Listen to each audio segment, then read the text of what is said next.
Hi, everybody. I'm here today to talk to you about something that's near and dear to my heart, which is cycling. The Bible doesn't talk anything about cycling, but we have this analogy that my wife and I have been talking about in relation to cycling and how we can follow the Lord and trust the Lord with everything about our lives. In road cycling, when there's a group of riders riding one behind the other, that's called a pace line. And what's happening is there's a draft going on, or a slipstream.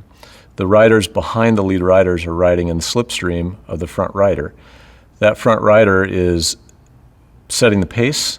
They're calling out obstacles on the road and also leading the path of the riders that are following. We do this with God if we follow His plans that are in the Bible for us. There's a few verses that we really like about that talk about this same thing. So Jeremiah 29:11 says, "For I know the plans I have for you, declares the Lord, plans to prosper you and not to harm you, to give you hope in a future." Proverbs 3:5-6 says, "Trust in the Lord with all your heart and lean not on your own understanding. In all your ways submit to Him, and He will make your path straight."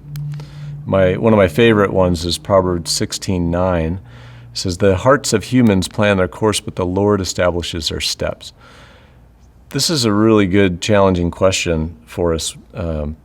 Do we follow God's direction? Do we follow in His slipstream?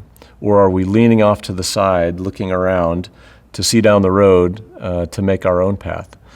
It's a great question. It's a great analogy. If you ever have tried to trust somebody inherently, it's difficult to do. In cycling, when we trust that lead rider, we're staying very close to their bike. Our wheels are very close, and we're trusting them to lead us. Do we do that with God? That's a good question that we can ask ourselves.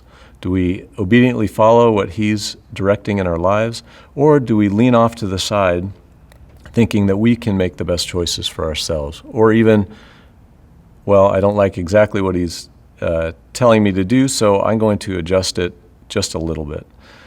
To really trust fully in what the Lord says is tough to do, but we're called to do it, and it's the best thing for us. I hope this helps, and God bless.